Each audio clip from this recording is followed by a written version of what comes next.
L'edilizia è quasi ferma nel Veneto, eppure esiste l'emergenza abitativa. In questo momento sono stati concessi soltanto 11.000 permessi per costruire, eppure ci sono 30.000 nuove famiglie che vorrebbero una casa, ma non trovano banche disposte a concedere mutui o non possono permettersi le case alle attuali quotazioni, seppur ribassate. È il paradosso che sta vivendo la nostra regione, svelato dall'ANCE, l'Associazione Nazionale Costruttori Edili, che questa volta non si limita a lanciare un allarme, ma anche una proposta.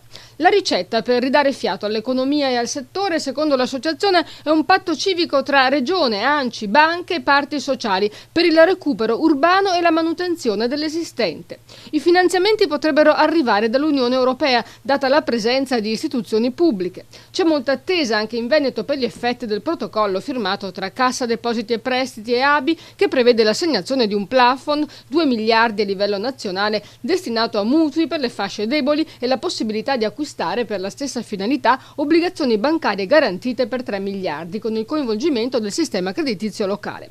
Ma il Veneto potrebbe ottenere di più da solo se riuscisse a fare gioco di squadra e il momento è drammatico. Il mercato immobiliare negli ultimi 5 anni nella regione si è dimezzato, eppure gli sfratti per morosità sono più di 4.500, sono raddoppiati negli ultimi 10 anni e i mutui sono crollati del 59%.